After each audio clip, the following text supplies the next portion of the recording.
Sugeng sonten sedulur-sedulur sedaya, rahayu rahayu.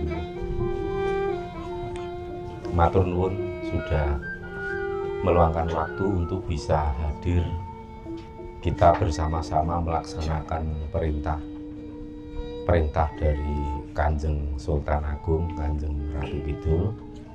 Dan tadi pagi beliau Kanjeng Ratu Kidul juga kembali rawuh ke rumah untuk memberikan pesan-pesan yang singkat dan sangat penting. Seperti yang kemarin sudah Romo sampaikan sebelumnya, bahwa kita mengadakan acara Labuh Mahiso Larung hari ini karena mengingat keadaan yang pertama itu, keadaan yang kemungkinan besar kurang baik keadaannya, terutama nanti memasuki tahun 2026, ada beberapa mara bahaya yang cukup besar, dan semua itu bukan sesuatu yang menjadi malapetaka atau musibah apabila kita semua bisa selaras dan harmonis dengan alam, bisa memperhatikan dan melaksanakan dawuh para leluhur. Tentu semua itu akan kita lalui dengan cara yang mudah. Kenapa mesti terjadi? Ibarat dikatakan orang jika sudah mendapatkan pengampunan, maka pintu gerbang anugerah itu akan semakin besar didapatkan. Asas kepantasan akan semakin meningkat. Tadinya menjadi orang yang masih banyak kekurangan dharma, juga melakukan kesalahan. Nah, dengan adanya pengampunan itu akan menaikkan level atau status menjadi lebih pantas untuk mendapatkan anugerah agung. Nah, di sini sebenarnya bukan pantas tidak pantas itu urusan pribadi, tetapi lebih ke skop yang lebih besar atau menyangkut urusan bangsa atau urusan NKRI atau Nusantara. Dulu saya ingat ada leluhur agung yang pernah menyampaikan juga, diantaranya Ki Ageng Mangir Wonoboyo, bahwa nanti suatu saat jika sudah terjadi Pulau Jawa, Selatan Jawa diterjang oleh gempa dan tsunami, nah itu ibaratnya Nusantara akan mendapatkan pengampunan, ibaratnya seperti itu. Jadi itu menjadi sebuah momentum juga, momentum sejarah. Dan tentu untuk menjadi lebih baik dan adanya pengampunan itu ada perubahan-perubahan yang sifatnya positif yang terjadi di Nusantara.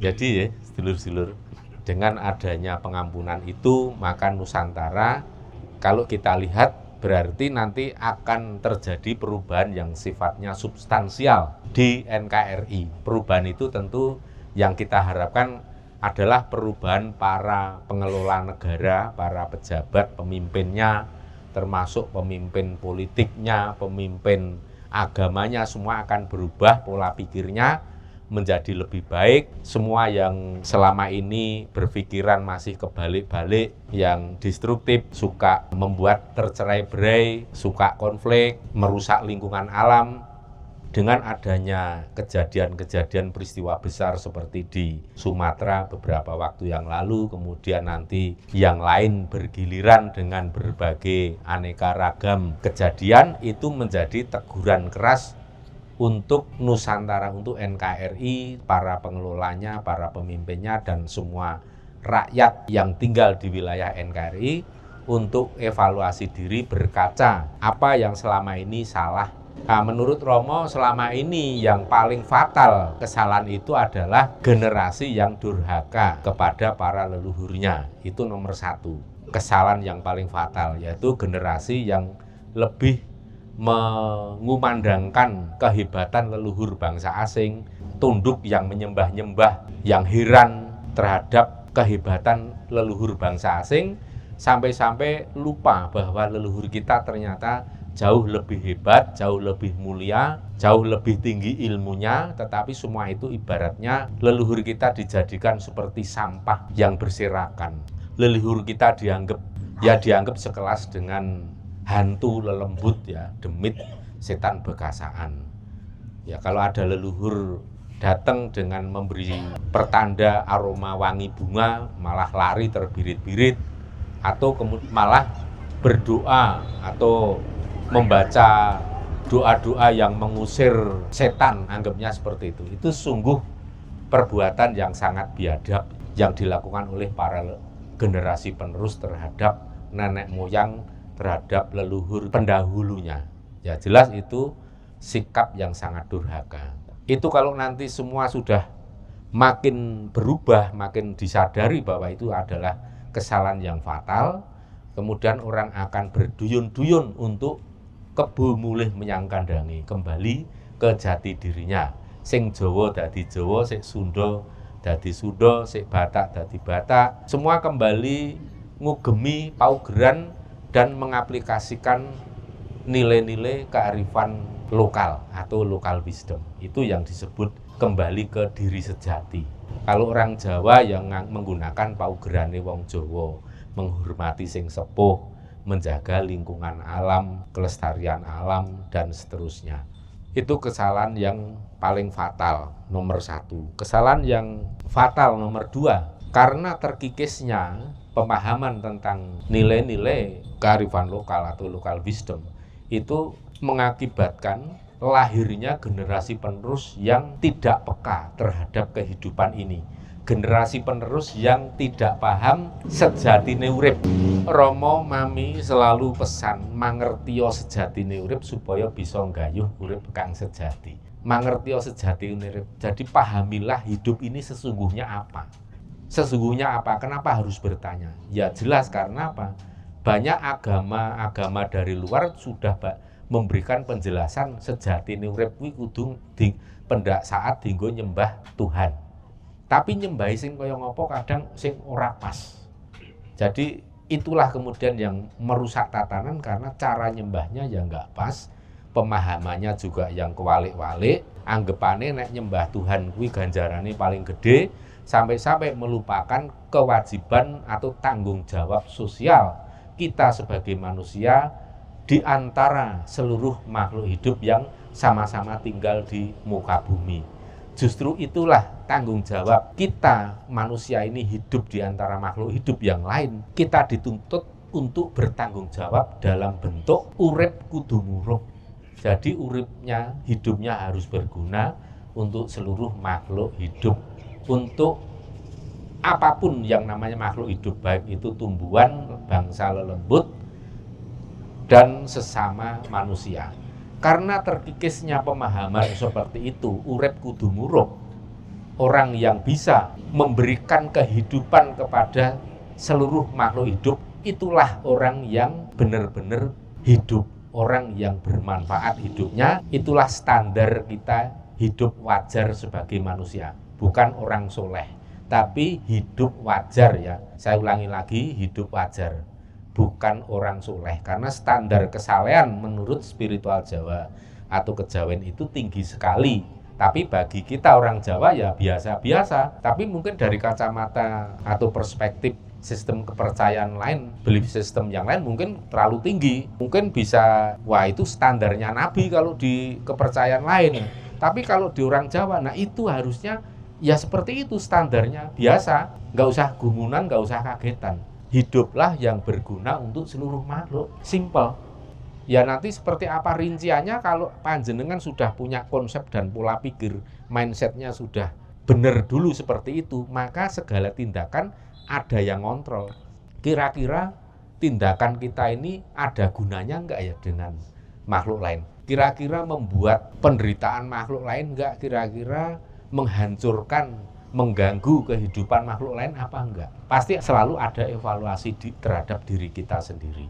Nah, itu sekarang yang terjadi, dan muara dari semua itu adalah keserakahan yang luar biasa, ketamakan yang luar biasa terhadap lingkungan alam. Orang merusak hutan, orang merusak gunung tanpa menggunakan hati. Semuanya hanya yang digunakan adalah otak kiri yang hanya hitung-hitungan matematis, hanya hitung-hitungan duit, ya, semuanya serba menggunakan konsep kapitalisme.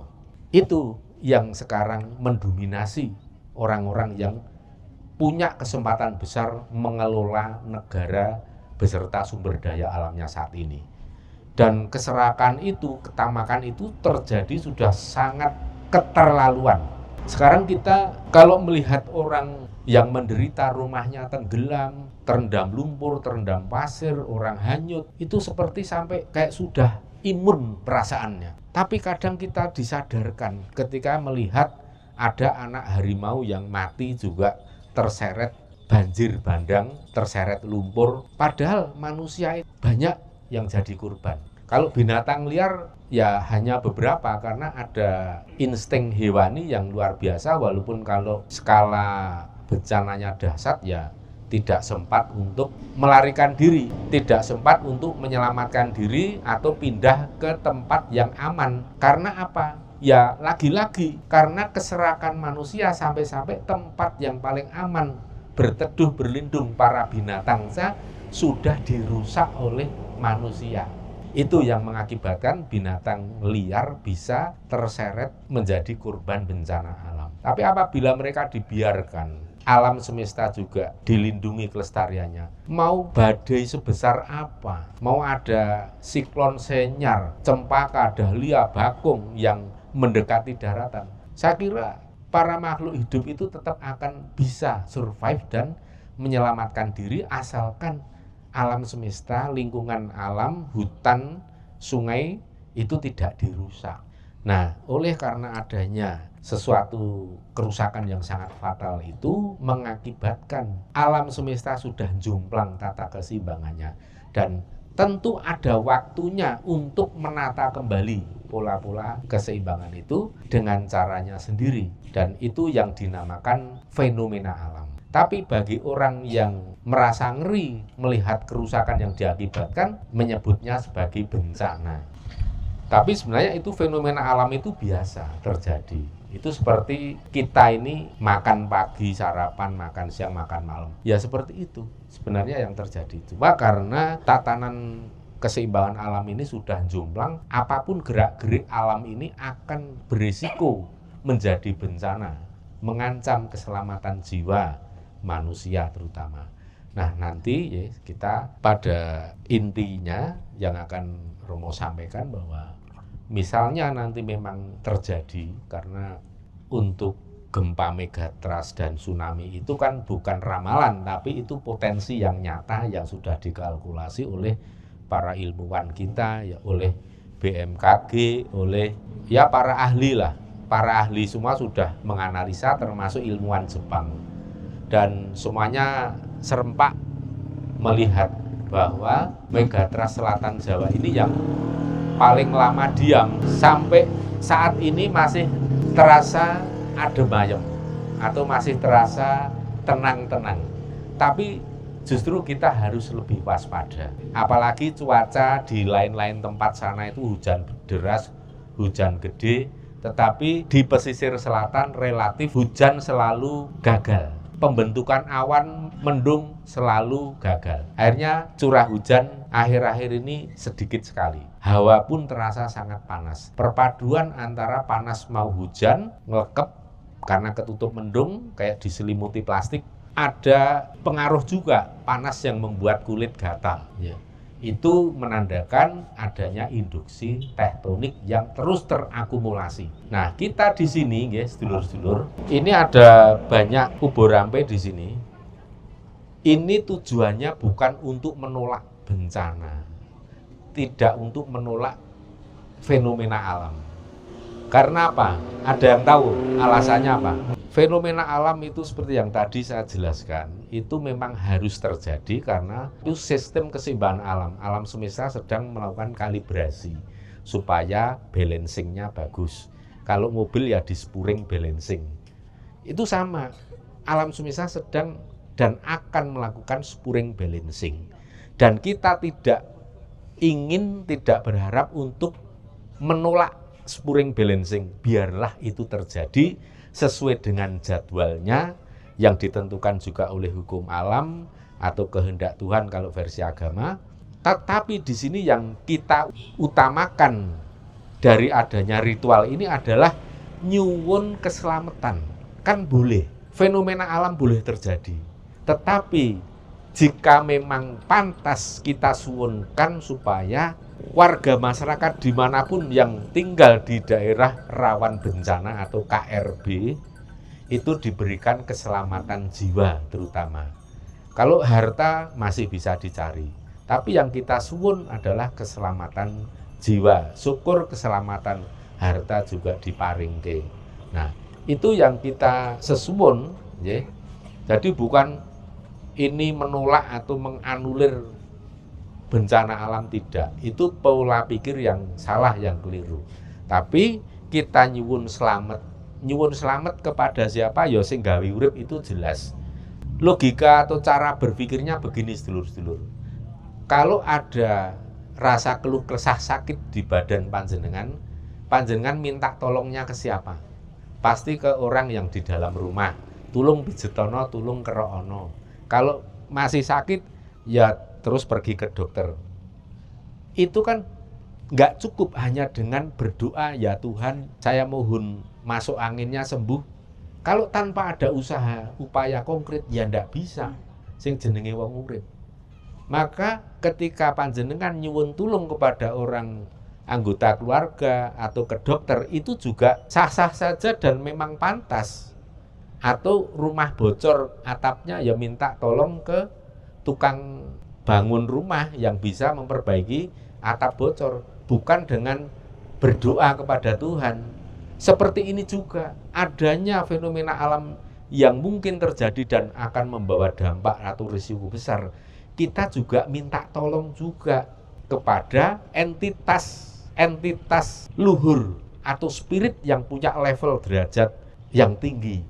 Nah, di sini yang paling utama kita minta adalah bantuan, uluran tangan dari beliau Kanjeng Ratu Kidul dan Wadyabala. Kemudian kepada Kanjeng Panembahan Senopati, Kanjeng Sultan Agung, para leluhur agung yang ada di bumi Mataram, yang kalau nanti kita tangisi, kita sambati, sambat sebut nyuwun paringono dipun jangkung jampangi, dipun jagi, dijaga keselamatan kita, pasti leluhur agung akan, ibaratnya akan meminta leluhur-leluhur di daerah lain, di Tatar Pasundan, di Bali, di Kalimantan, dan nanti biasanya akan saling sengkuyung para leluhur itu, dan beliau-beliau itu akan berperan menjalankan perannya masing-masing sesuai dengan kemampuan, ya.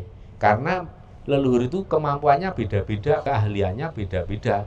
Ada yang ahli menangani air, ada yang ahli menangani penyakit, ada yang ahli menangani gunung. Nah, itu yang kita sesuun melalui pintu gerbang ini supaya bisa tembus ke seluruh spirit Nusantara, para leluhur agung yang ada di Nusantara. Yang dari Bali pun akan turun tangan untuk menjaga keselamatan yang ada di Jawa, yang dari Kalimantan, dari Kutai, dari Sumatera, dari Jawa Barat, dari Jawa Timur. Demikian. Seperti itu cara kerjanya. Maka kita nanti haturkan di sini juga nyuwun keselamatan yang pertama untuk kita sendiri dan keluarga, orang-orang terdekat, teman yang dimanapun tinggal di daerah yang rawan bencana terutama.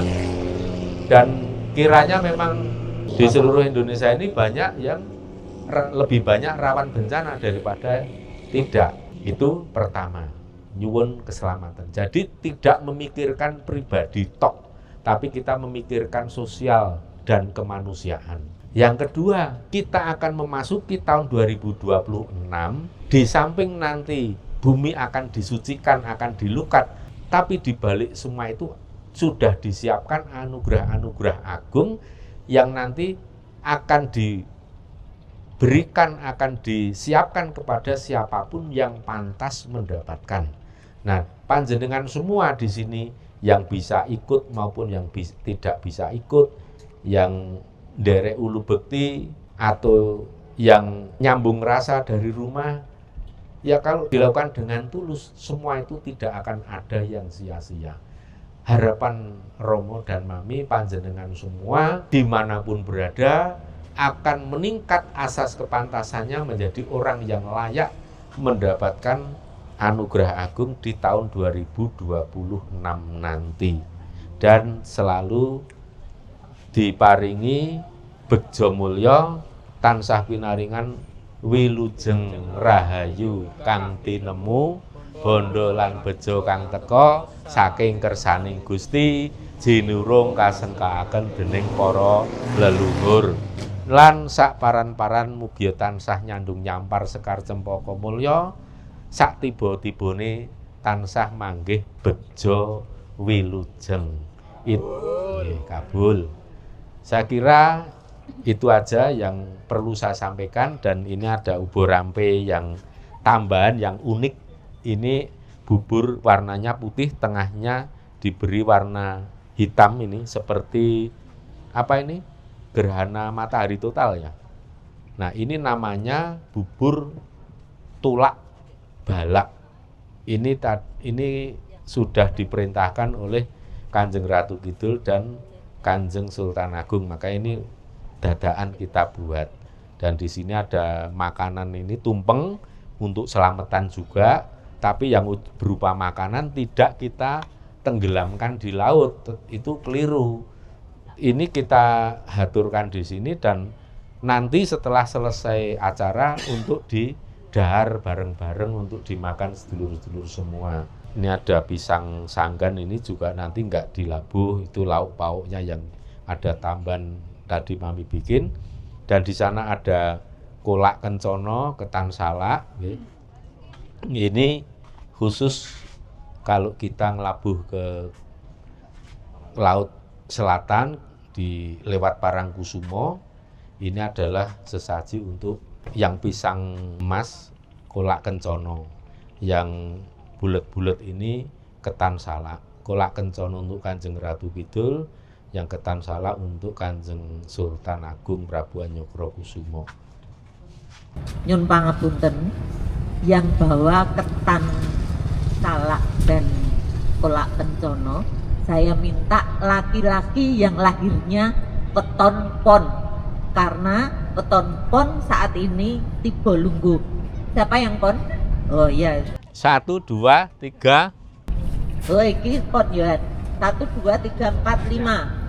Ada 5. Ya nanti anu ya.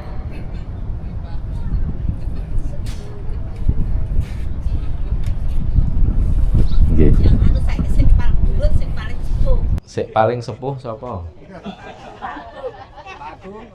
Kok do noleh karo Mas Anang? Nom dhewe kula. Iki nom luwih nom iki Mas Deni. Ya oke. Nah. Terus Romo minta tolong, ini kan bunga-bunga ini juga amanat dari sedulur-sedulur yang tidak bisa rawuh mengikuti acara ini, tapi nitip untuk menghaturkan ulu bekti. Ini minta tolong nggih. Nanti sekalian panjenengan bawa. Jadi ini kan banyak, mungkin akan satu orang bisa membawa beberapa. Nanti tolong pokoknya jangan ada yang tersisa. Nanti dikombinasi saja warnanya. Nggak usah milih senengku warna ini nggak usah, tapi dikombinasi saja. Mau bawa 3, 4, 5, 6, 7, masing-masing kombinasi seperti itu, enggak apa-apa. Tidak usah terpatok harus berapa, pokoknya niatnya kita haturkan bunga kita sendiri dan kita mewakili sedulur-sedulur yang tidak bisa hadir, tapi pada nyuwun donga pangestu. Semoga kesawapan semua dari berkah sawah pangestu Kanjeng Ratu Kidul, Kanjeng Panembahan Senopati, Kanjeng Sultan Agung, dan para jagat dewa Bathara yang ada di Nusantara. Dan ini nanti untuk kepala kerbau sudah ada Mas ini apa dari tim SAR ya. Nanti sudah ada yang kita minta tolong untuk membawakan. Kalau kita bawa sendiri ya abot banget. Dan degan siapa yang belum dapat bisa beli ke Pak Sugeng ya. Kalau degan kelapa muda itu beli sendiri-sendiri. Kalau nggak salah 15.000 piro. Monggo nanti bisa langsung ke Pak Sugeng, yang belum membawa nanti bisa segera disiapkan karena tidak lama lagi kita akan langsung menuju ke selatan. Nah, sekarang monggo nyuwun tulung di distribusi bunganya jangan berebut nggih, nanti ndak elik. Seperti biasanya, kita kan beda. Tidak pernah rebutan, tetapi ini tetap kita ingatkan.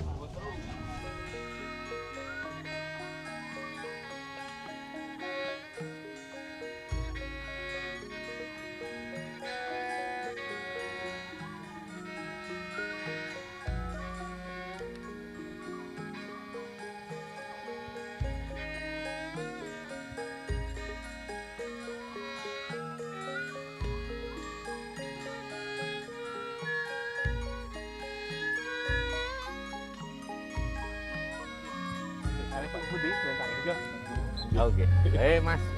Ya. Napa nggih? Gitu. Nggih. Wau ler sempat sedilit nika ning mboten deres. Ning iki daging kalian nedha ngabari kados Kulon Progo Purwodo udan.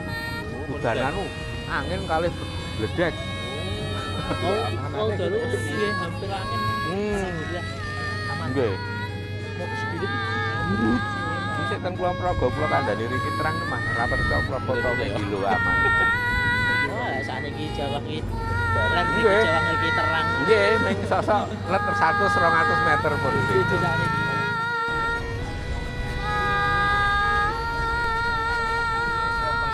Ya. Iye. Yo cedak ya nek iso. Sering-sering. Teman-teman sik laos-laos itu enggak. Iki kudune nek masuk bareng ning malah pas nang Rembang. Aku ngomong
Satu kali saking kala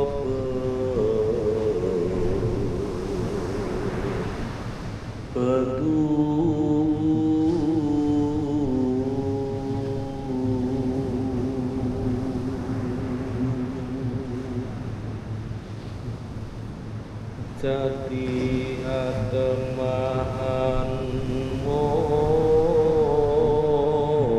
mulya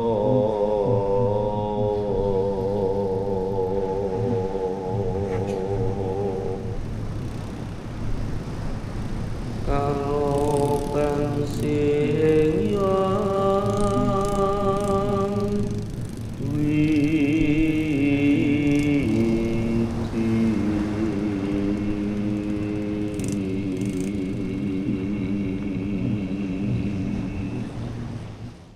monggo kita persiapan menghaturkan sekar pangkur padha kaping 12 13 kalajengaken sinom 18 kalian sinom 2 dosa.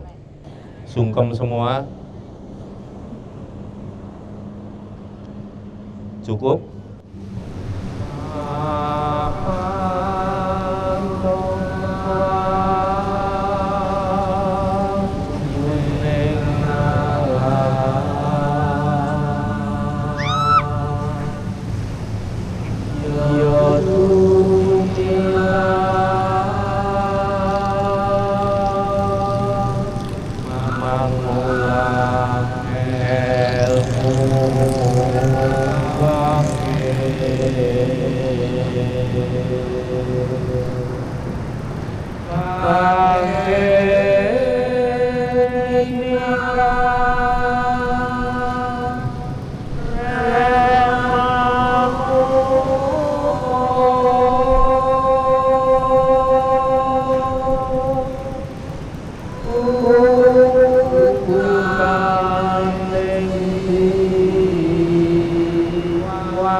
sinom 18 sungkem. Cukup.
Dumateng bapak-bapak Temsar, sumangga kula suwun saged nglarung mahisa rumiyin, nanti setelah selesai baru diikuti sedulur-sedulur semua nggih. Sementara Temsar nglarung, kita lantunkan Sinom 20. Monggo bapak-bapak Temsar. Sinom 20. Sungkem prajandine api praya saturun-turune nguri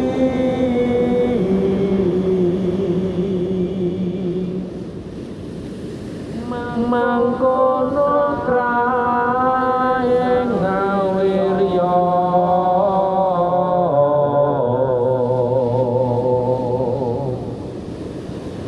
yen amasa mesu budi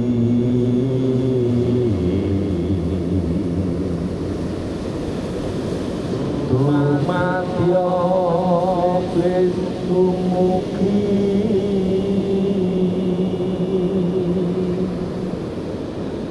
iya ing sakarsanipun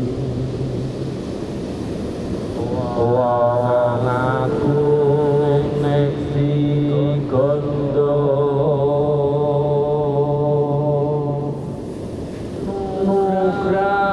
nugrahane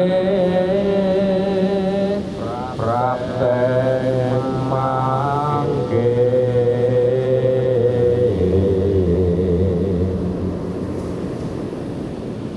ratu merah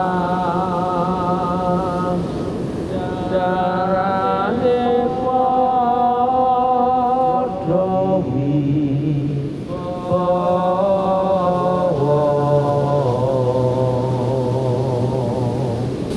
monggo dilajengaken untuk yang pertama degane dulu, airnya dituang. Ini sekarang dibuka dulu apa tutupnya, di kriket digigit apa di maem di dar itu dagingnya yang ada ditutup dimakan. Ya, oke. Nggak usah buru-buru. Ini kita memang dibahasahi seperti ini, artinya kita mau makmur lahir batin.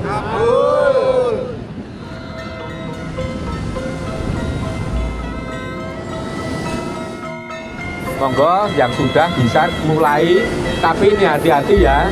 Kalau bisa tidak jangan sampai tubruk-tubrukan karena ini curam.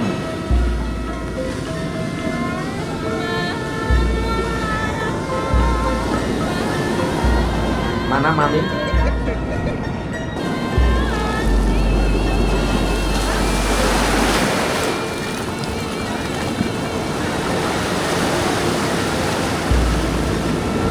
Yang udah nih.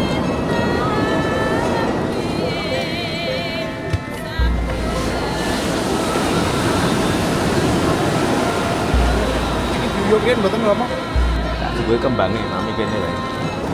Warno Pak bae kembange. Ya. Mami nunggune rada kene iki men kene ana ombake gede. Sik kene iki.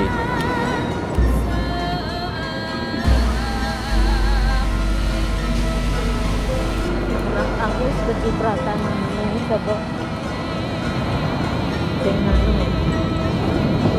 Cipratan apa? Androk Nogo.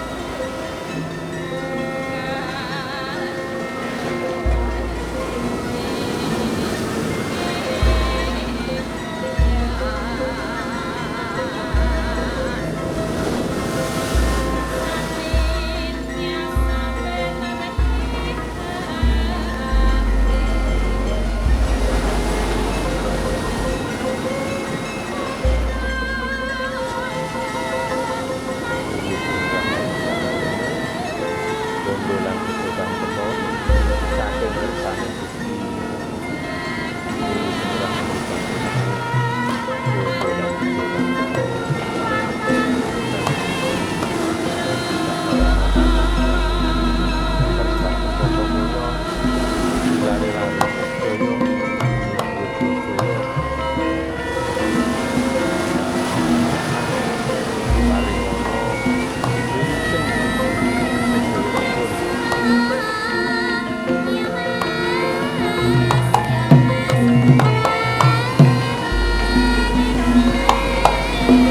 Rada mundur mau gede, agak mundur.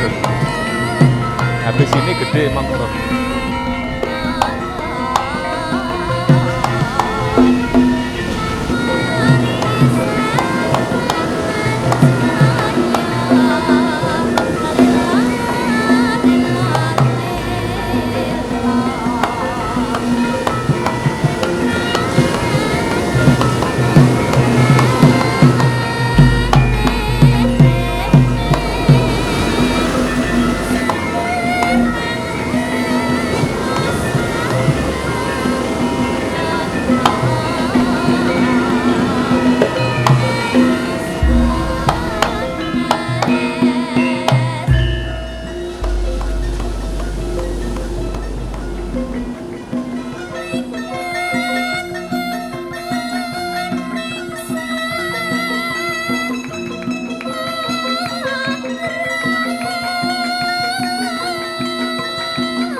Thank you.